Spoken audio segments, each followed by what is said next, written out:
Mesdames, Messieurs, je suis ravie de vous retrouver sur Dash News pour ce plateau spécial Moi Femme en direct du site de la troisième édition du Forum international sur l'entrepreneuriat.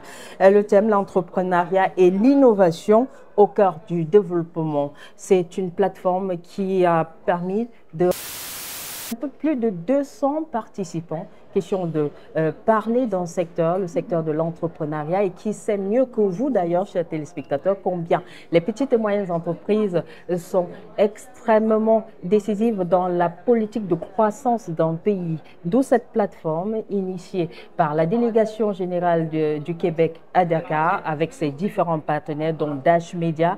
Donc nous sommes sur le site et nous avons le plaisir d'avoir sur ce plateau spécial Moi Femme, Madame Nelly Chatué-Diop, founder and CEO of Ejara. Bienvenue.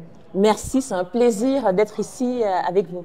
Je tiens à rappeler à nos téléspectateurs que vous n'êtes pas là en simple participante. Il faut préciser que vous étiez membre du panel 2, dont la thématique était le rôle des incubateurs d'entreprises dans la promotion de l'innovation et du développement entrepreneurial. Est-ce qu'on peut avoir les enjeux d'une incubation, parce que dans le langage anglo-saxon, c'est incubateur, pour un pays ou bien pour l'Afrique francophone? Non, tout à fait. Quand on est entrepreneur, on vient avec une expertise qu'on porte. Dans mon cas, c'était la technique. Je suis ingénieure en informatique de formation et pour faire une entreprise, on a besoin de plus que la technique. Et donc souvent, les incubateurs nous permettent d'avoir ces compétences complémentaires-là dans un stade de développement d'entreprise où on n'a pas assez de moyens pour embaucher toute une panoplie d'experts. Il y en a certains qui offrent aussi des locaux pour démarrer. Et aussi comment vraiment structurer, souvent je dis comment habiller la mariée pour qu'elle soit la plus rayonnante le jour du mariage, qui est souvent la première demande de financement auprès des capitaux voilà, externes. Oui. Les incubateurs sont un peu comme aux prémices d'un projet, accompagnent l'entrepreneur afin son projet et de le rendre viable. Voilà, le rendre viable, éligible à des financements extérieurs. Oui, justement, en parlant d'éligibilité au financement, on a le ministère des petites et moyennes entreprises au cours de cet échange qui insistait sur le fait de la problématique de cette éligibilité-là au financement. Pourquoi justement, pourquoi en contexte africain, on pose la problématique de l'éligibilité? En fait, c'est mondial, hein, je veux dire, à un moment donné. Mais un peu plus accentué en Afrique subsaharienne. Parce qu'on a moins d'argent. Voilà. On a moins d'argent, donc l'argent est plus rare, ce qui fait que l'éligibilité peut-être se mérite un peu plus, vu qu'il y a moins d'offres, il y a plus de demandes que d'offres en fait sur le marché. Et quand on parle d'éligibilité, souvent c'est structurer finalement un plan d'affaires qui tienne la route,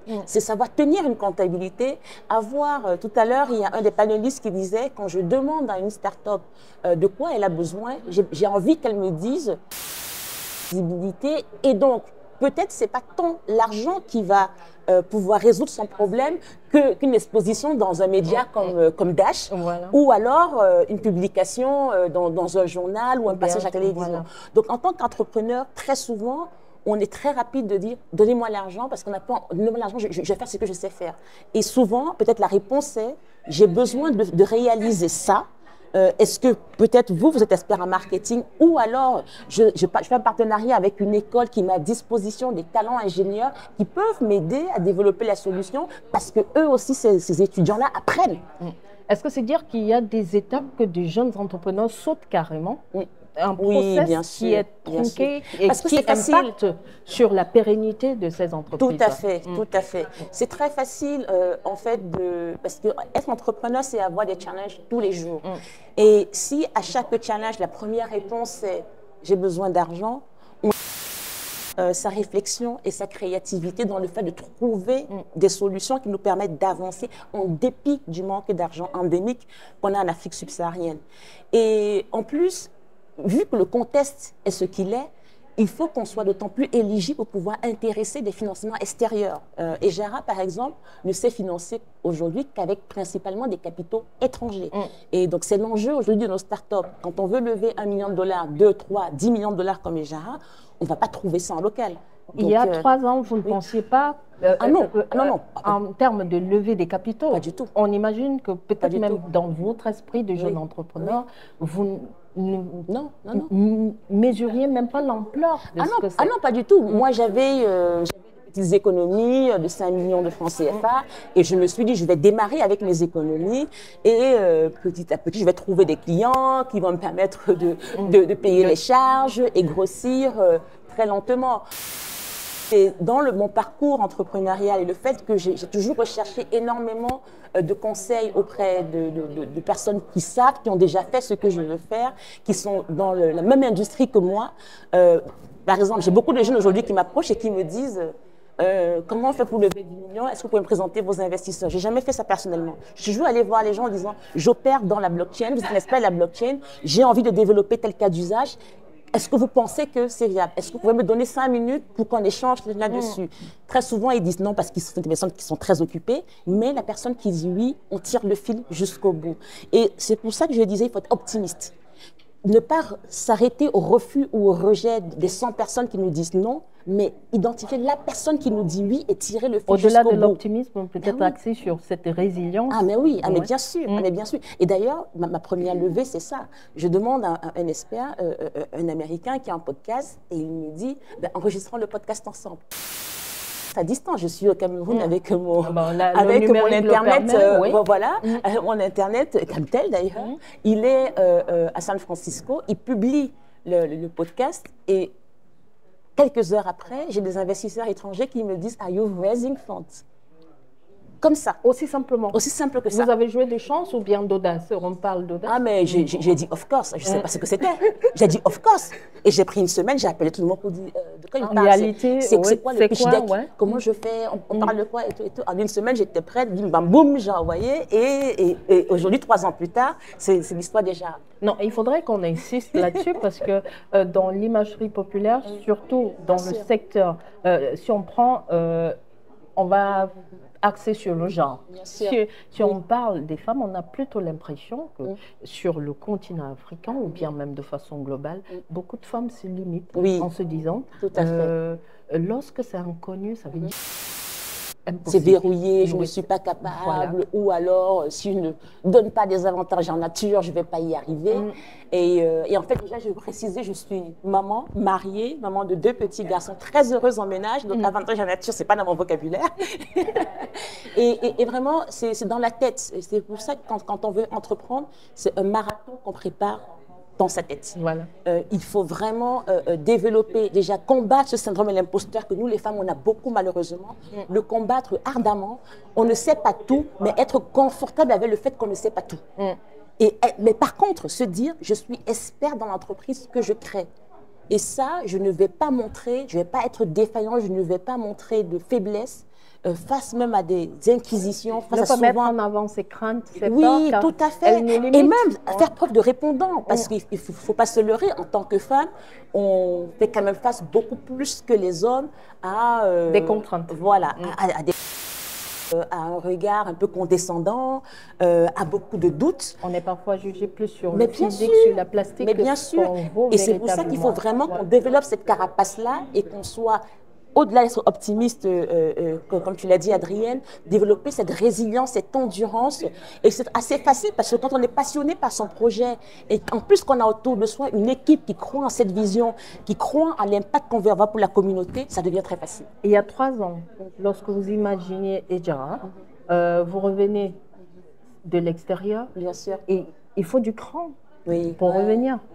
C'est sûr. Mais vous avez osé franchir. Ah oui, non, mais c'est sûr, je me dis, c'est notre pays, c'est le pays qui m'a vu naître. Je suis allée à l'étranger, je me suis formée, j'ai appris énormément de choses, j'ai été manager à l'étranger et quand je voyais comment j'arrivais à accompagner des talents de junior à un peu plus senior, je me disais, mais est-ce que je ne pourrais pas faire la même chose chez moi et que ça bénéficie à ma communauté? Aujourd'hui, 3 ans après? Ah non, mais 3 ans après, c'est génial. Il n'y a que de beaux exemples. Aujourd'hui, une trentaine de collaborateurs au Cameroun, 50 dans le monde. J'ai des collaborateurs avec qui j'ai débuté il y a 4 ans, qui étaient stagiaires et qui aujourd'hui sont patrons d'une filiale du groupe Edjara, CEO du groupe Edjara. Donc, c'est une histoire incroyable. C'est des personnes qui ont été formées dans nos universités, à l'université catholique, l'université de Douala, Boya, à Yaoundé. Donc, on a des talents, on a des formations de qualité. Il suffit que nous, quand on vient à la diaspora, on prenne aussi le temps de les former aux standards internationaux. D'ailleurs, comment on le fait? Parce que quand on est à l'étranger, souvent on est manager et on forme les équipes. Parce que si on prend la force de cette diaspora-là au féminin, on l'a cloisonné dans cet aspect de transfert des fonds et on a omis le transfert des connaissances. Tout à fait. C'est très important. Moi, je sais qu'au début des JARA, quand je n'avais pas les moyens d'embaucher des experts, je me suis beaucoup mis la diaspora qui finalement comblait ces trous. Et jusqu'aujourd'hui, j'ai des personnes de diaspora qui consacrent du temps, 1 heure, 2 heures par semaine pour essayer d'encadrer mes équipes beaucoup plus juniors pour qu'elles progressent. Donc, la diaspora, elle est riche de talent, elle est riche d'expertise. De lui demander pas de l'argent, demandez-lui d'abord ça. Et d'ailleurs, il y en a quelques-uns qui sont devenus business angels dans les JARA parce qu'ils ont commencé dans le projet à aider les équipes à grandir et à se dire « Ah non, mais moi je fais partie de l'aventure, j'y crois tellement que je vais aller plus loin. » Grâce à votre développement, on fait simplement un clin d'œil au gouvernement. Oui. Peut-être en suggérant la constitution d'une plateforme intellectuelle qui permette justement ce transfert de connaissances au-delà du transfert des fonds. On sait que la contribution de la diaspora, si on ne regarde que les transferts des fonds, on est à pratiquement un peu plus. Si déjà en 2008, on était à 167 millions de dollars, ce qui représentait 0,8% du produit intérieur brut au Cameroun. Au bout de... On est au-delà de ces 0,8% de contribution au produit intérieur brut. Maintenant, si on associait, imaginez, messieurs les dirigeants, si on associait ce transfert de fonds à transfert de connaissances, le défi du développement, c'est pas aujourd'hui simplement s'asseoir et dire cette diaspora avec des discours doit revenir au pays, mais de mettre de façon vraiment structurelle, et ça c'est le rôle de l'État, une plateforme ou bien des ponts qui permettent justement ce transfert entre la jeunesse restée au pays, celle partie, pour qu'on arrive de façon concrète. Et moi, je suis persuadée de quelque chose d'autre, c'est qu'au-delà de ce transfert de compétences, quand la diaspora, on lui demandera de valoriser son intellect, je suis sûre qu'elle contribuera 10 fois plus que ce qu'elle contribue aujourd'hui.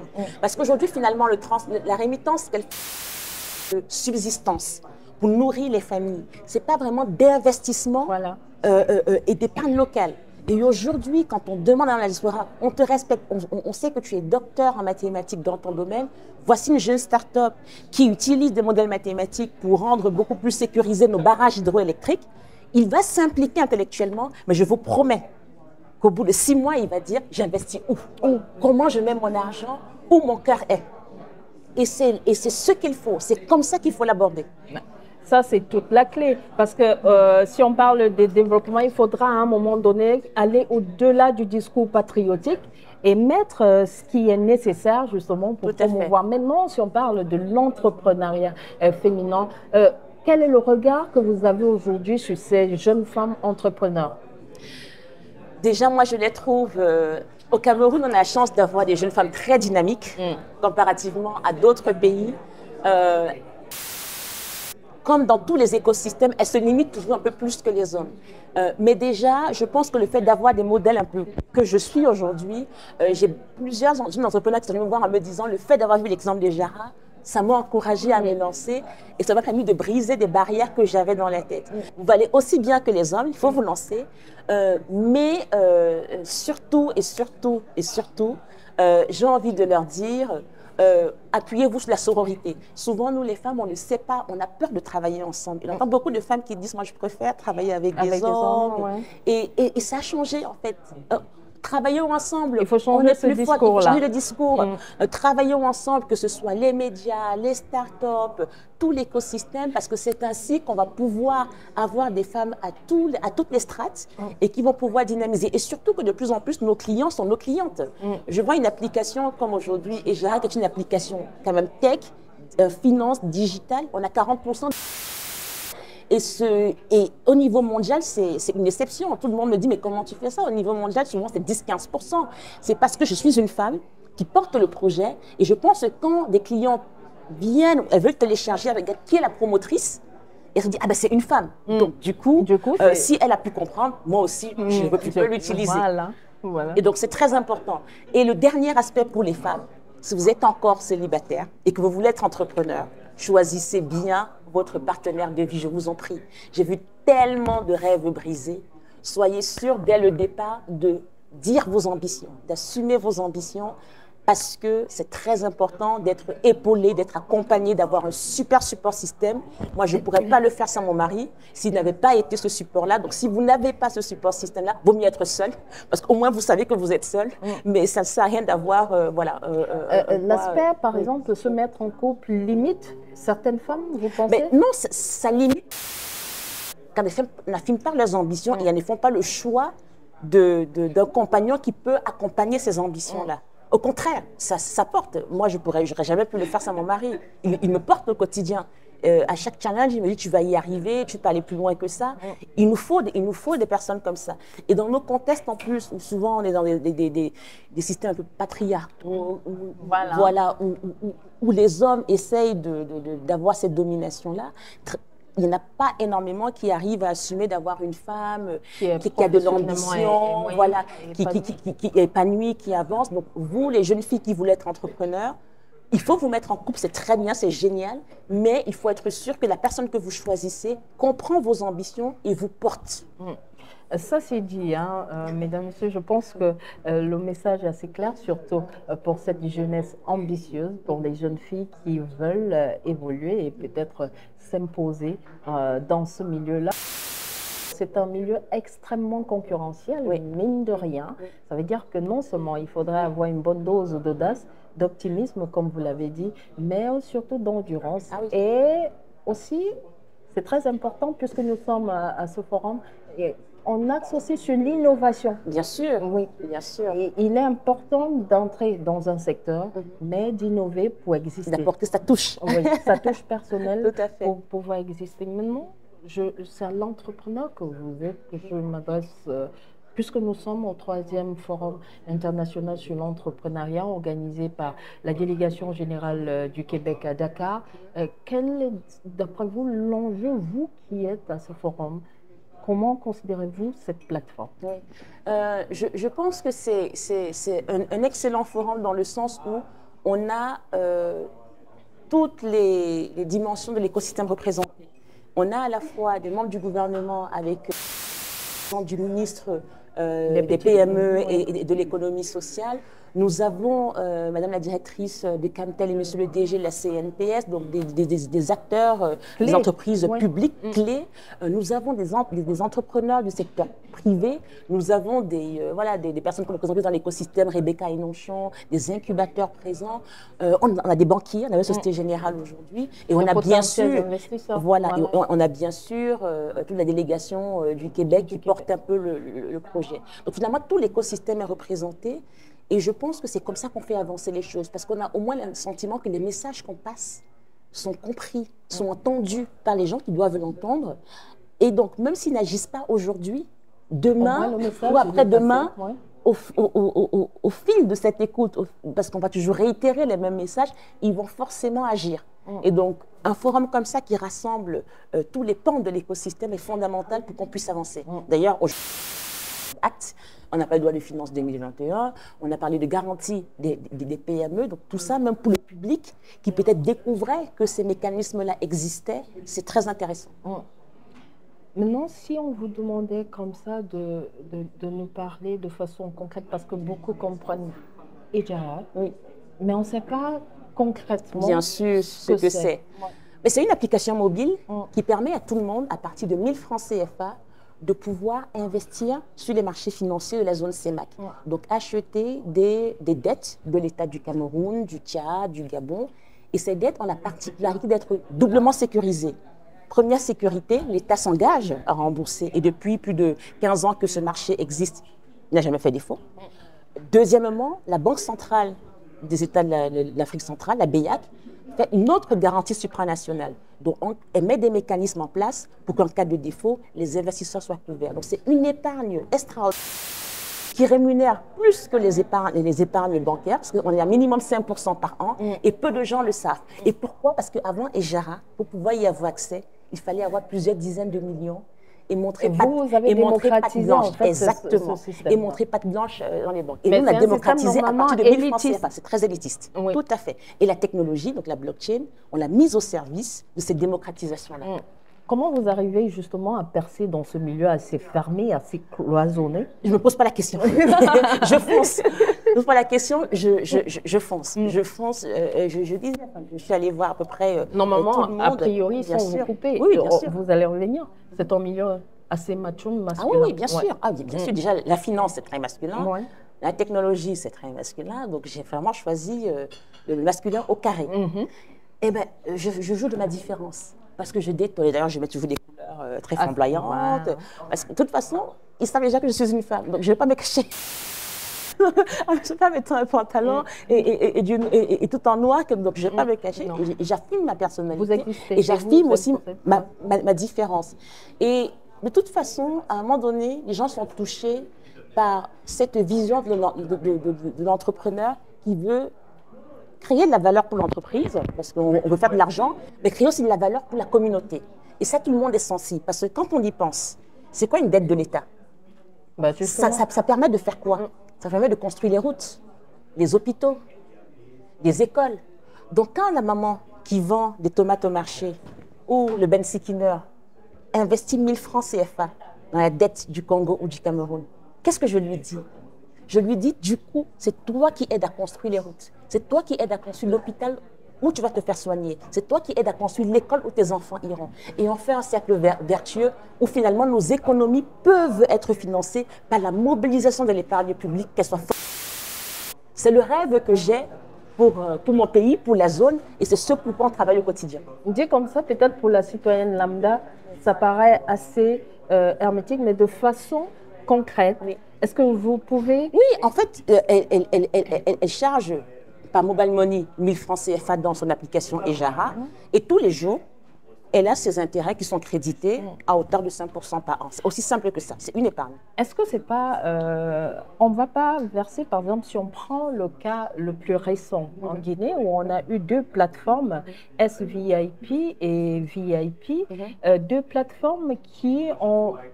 en l'espace de quelques mois, à regrouper de potentiels investisseurs. Je ne dis pas que c'est la même, mais actualité oblige. Et je suis dans mon rôle de journaliste. Tout à fait, bien sûr. Il faudrait que je puisse questionner parce qu'il y a tout de même des inquiétudes. C'est désormais l'une des plus grosses affaires d'escroquerie. Ah oui, tout à fait. On a un peu plus de 2000 investisseurs qui se retrouvent...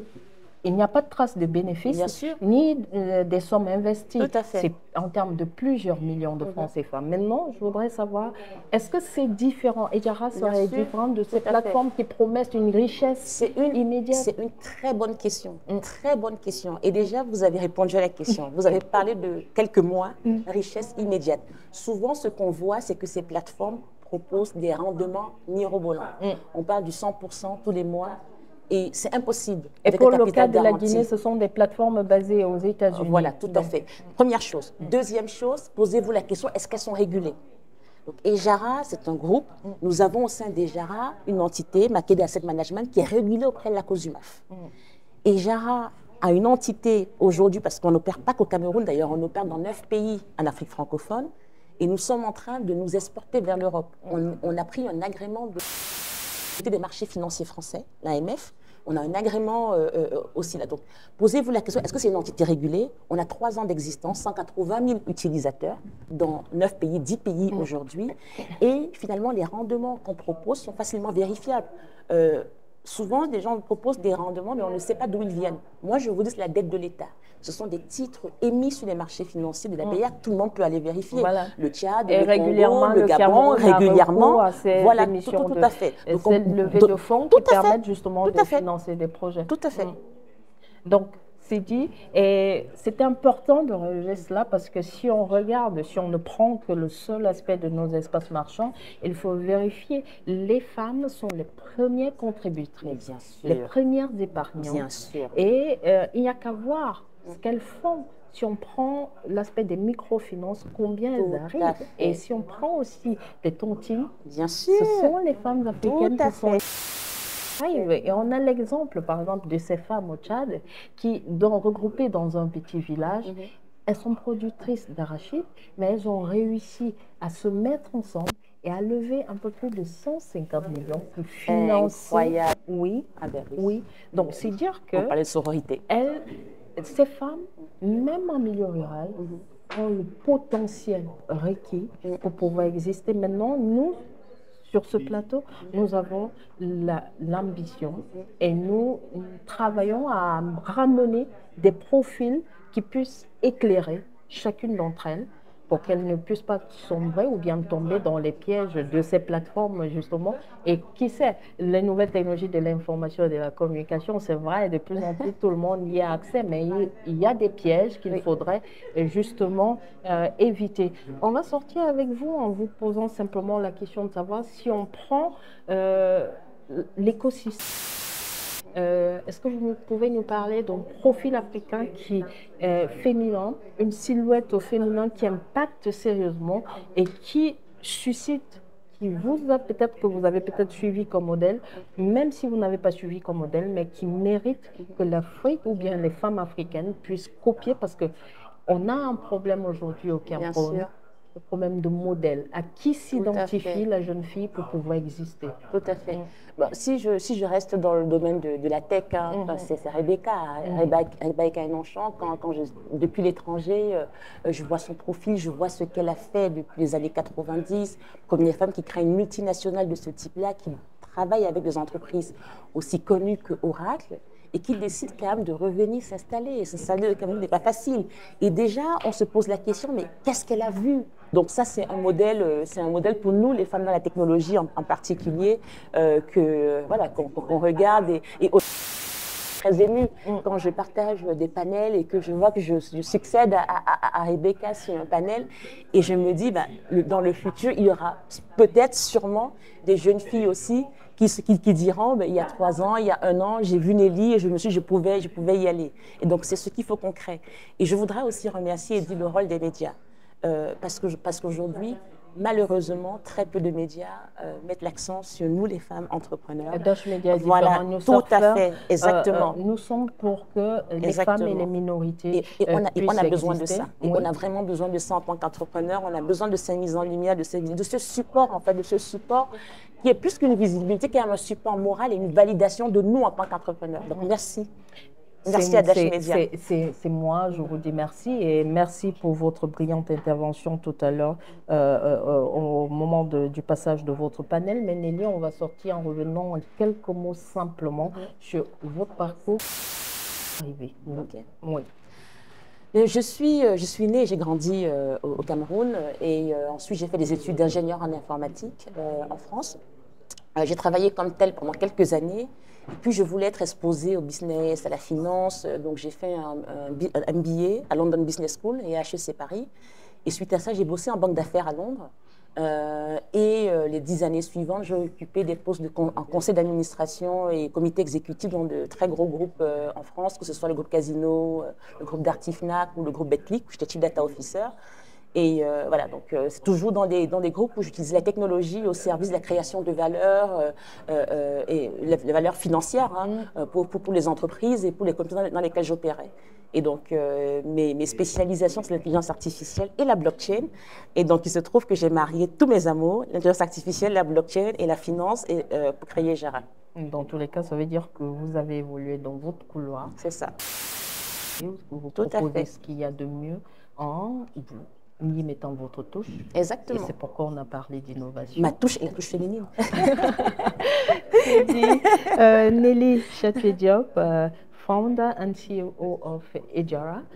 Vous êtes présente dans 9 pays africains et vous attaquerez bientôt à l'Europe. Il faut de l'audace pour le faire. Vous n'en manquez pas. L'optimisme, vous en avez un peu. I got it. La résilience, que dire de plus? Vous avez tout ce qu'il faut normalement pour tout jeune entrepreneur pour pouvoir commencer et être sûr de s'installer dans un milieu, peu importe le milieu que vous choisissez, il faudrait avoir déjà l'idée, mais surtout se faire accompagner, pas forcément déjà en termes de finances, mais surtout de conseils sur comment procéder pour exister. C'est le plus important parce que lorsqu'on saute cette étape, ça contribue à agiliser votre résilience et au bout de quelques années, c'est malheureusement la maladie de la plupart des PME au Cameroun et c'est le cas actuellement, c'est pas moi qui le dis.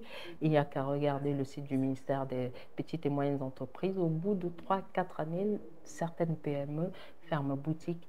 Pas parce qu'il y a eu un difficile accès au financement, mais parce que le projet peut-être n'a pas été assez maturé pour pouvoir être pérennisé ou bien durer simplement.